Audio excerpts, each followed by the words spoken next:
Shalom, eu sou a Marie Batiá e nós vamos falar sobre os padrões que nós encontramos nas Sagradas Escrituras, né? E nós devemos saber que o Criador, ele se dá a conhecer de muitas maneiras, né? Mas principalmente ele nos deixou a sua palavra como nossa herança, porque ele criou todas as coisas pela sua palavra e ele quer nos recriar a imagem dele, também através da sua palavra.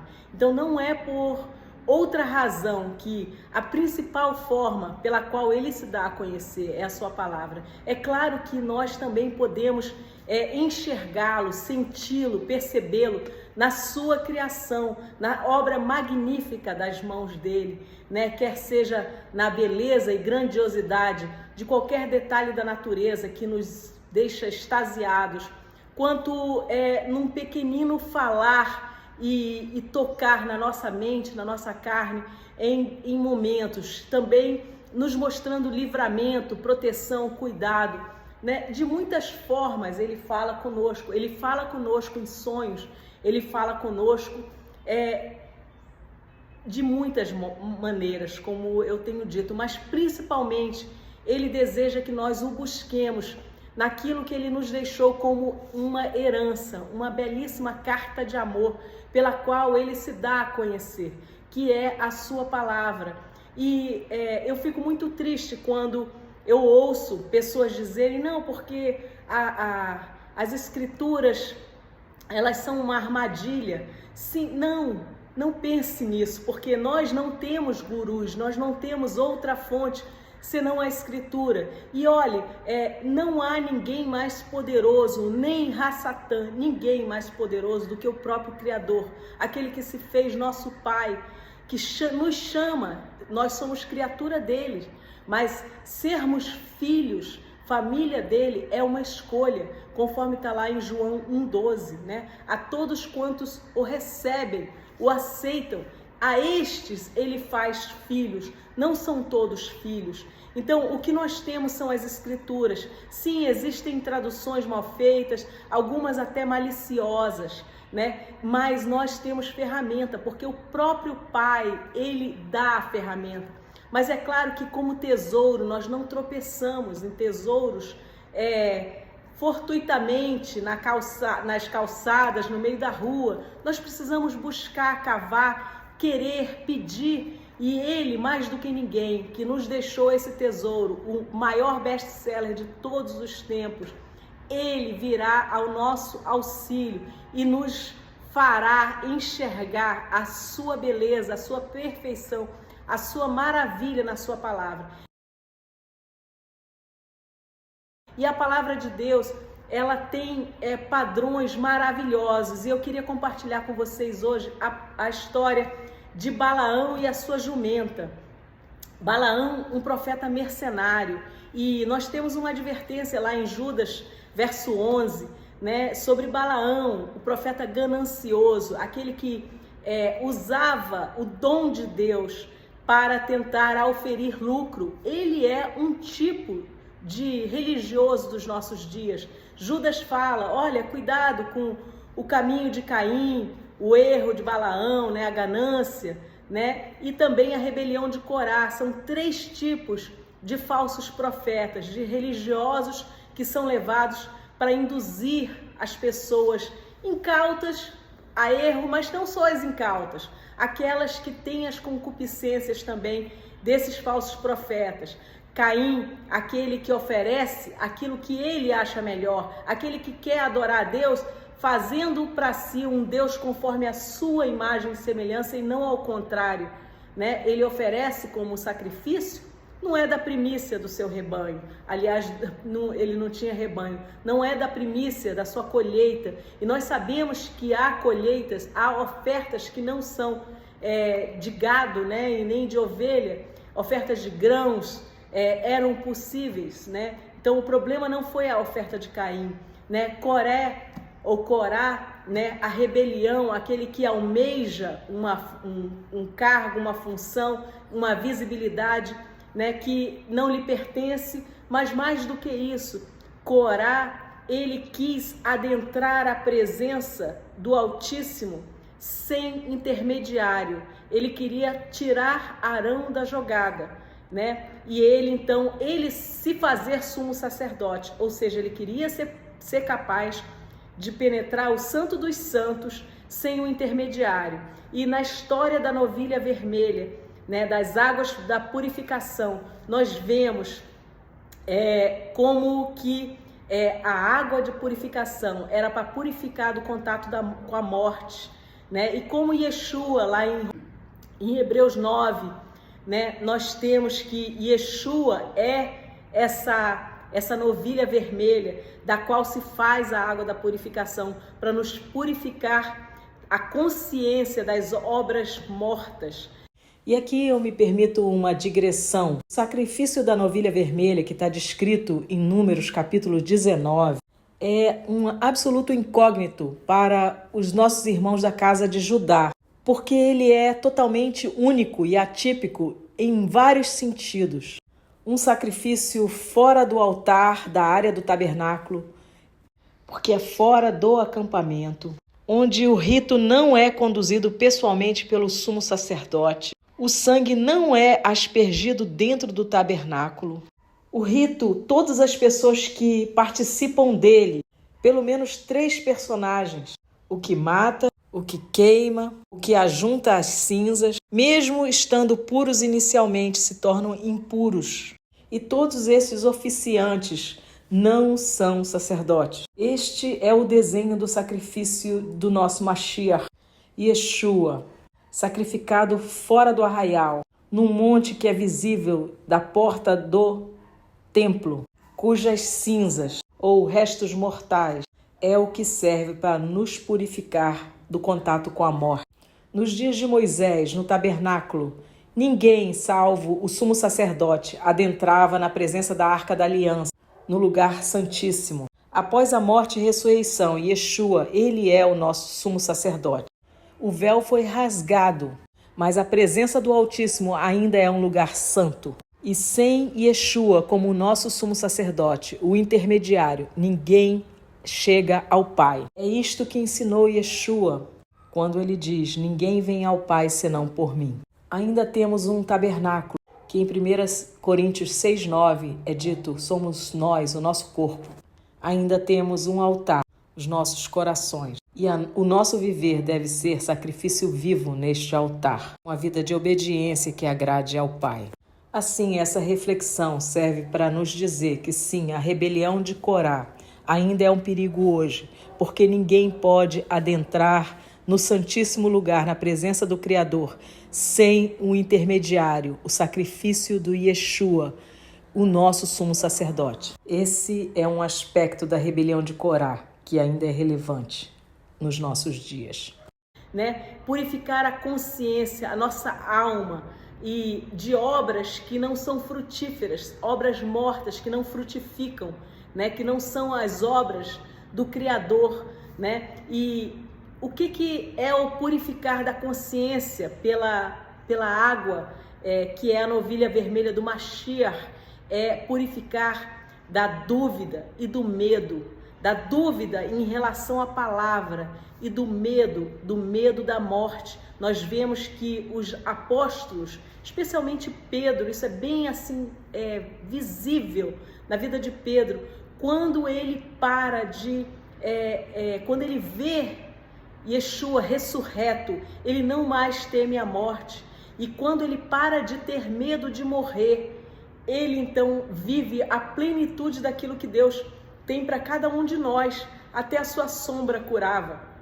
Ele já pregava com uma intrepidez, com uma confiança, né, e uma fidelidade que deve nos fazer almejar a mesma coisa, né? E então a questão de dúvida com relação à palavra, né, e o medo são 2 armadilhas com as quais nós temos que frequentemente lutar e não deixar que isso penetre em nós. E a única maneira de termos isso é conhecendo mais, nos relacionando mais, adorando mais, buscando mais, conhecer para não ser enganado. E indo para a história de Balaão com a sua mula, né? Ele foi contratado pelo rei moabita Balaque, e ele várias vezes, Balaque o leva a um lugar alto e faz um sacrifício. São sete animais, né? Sete cordeiros, 7 ovelhas, 7 bois. Enfim, ele faz esse sacrifício dentro de uma fórmula de setes e pede para que Balaão amaldiçoe o povo de Deus. E contra o povo de Deus não vale encantamento, está escrito, né? E Balaão não consegue amaldiçoar, porque se Deus não permitir, não há maldição que seja possível, né? E ele diz isso para Balaque, mas Balaque continua buscando isso, pagando ele para ele profetizar. E os sábios, eles dizem, olha, no Salmo 30, no verso 5, diz que apesar da benignidade, do favor do Criador, ele durar uma eternidade, existe um momento, um pequeno momento em que a ira prevalece. E esse pequeno momento que a ira prevalece, é esse momento que Balaão queria captar, né? Quando é que há a ira? A ira há quando há o pecado, quando há o afastamento. Nós mesmos atraímos para nós esse desfavor, quando nós nos distanciamos. Se estamos protegidos, né, no braço do Criador, do Pai, né, guardados no seu colo, nada nos alcança. Mas se optamos por sair, né, dessa proteção, e aí então nós estamos na nossa própria sorte.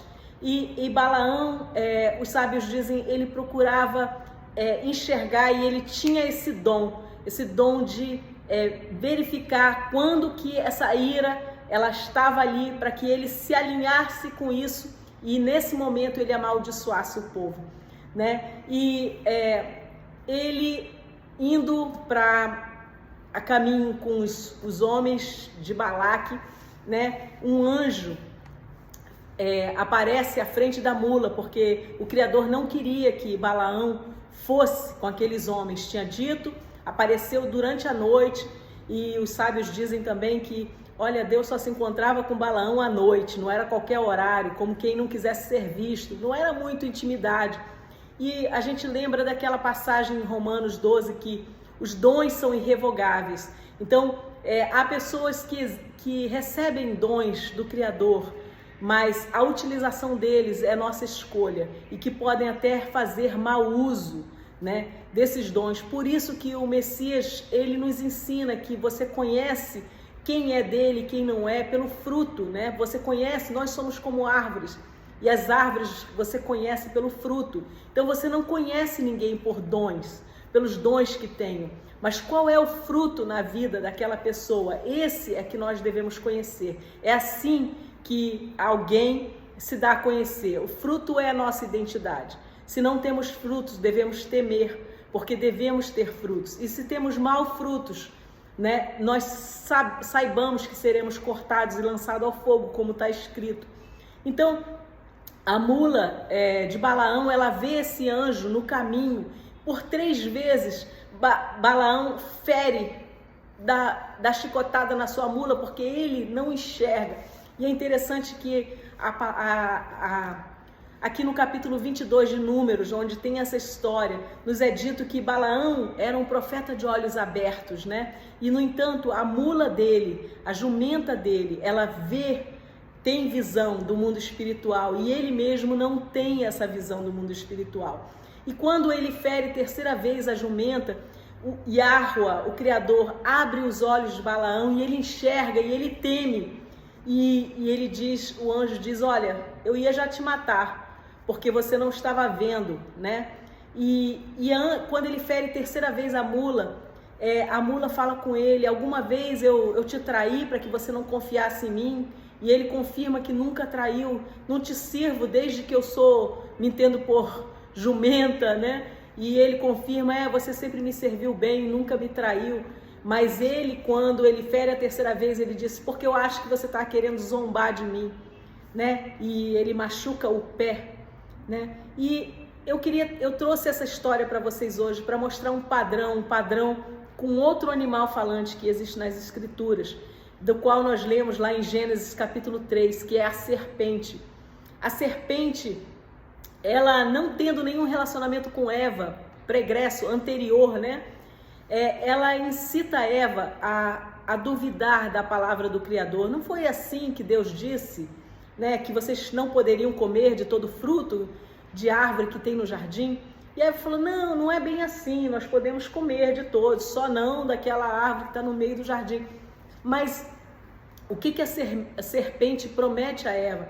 A serpente promete que os olhos deles se abrirão e eles serão como Elohim, conhecedores do bem e do mal, né? Esses olhos abertos, né, é uma conexão aqui com Balaão, porque Balaão, nos capítulos 22, 23, aqui de Números, a gente vê que ele é um profeta de olhos abertos, né? E esses olhos abertos, eu entendo que haja um padrão, uma repetição com Gênesis, porque nada nas Escrituras é gratuito, banal, né? E o padrão aqui é uma visão meramente humana, horizontal, egóica, egoística, que olha para o que eu posso ganhar com isso, né? Que foi um pouco o que seduziu Eva, né? A concupiscência dos olhos, a concupiscência da carne, a soberba da vida, né? Que são as três formas que nós somos tentados, cada um de nós. Então, Eva é tentada e ela cai na armadilha do ego, né? E os olhos delas são abertos. E após os olhos serem abertos, Deus coloca anjos com espadas de fogo desembainhadas para proteger o acesso de volta ao jardim. Não por juízo simplesmente, mas principalmente por misericórdia. Porque você imagina ter uma vida eterna. Vida eterna não é qualquer vida que vale a pena, né? A vida que vale a pena, que de ser eterna, é uma vida em que haja paz, shalom. É uma vida em que haja comunhão com o Criador. Imagina uma vida eterna com sofrimento, uma vida eterna com angústia, né?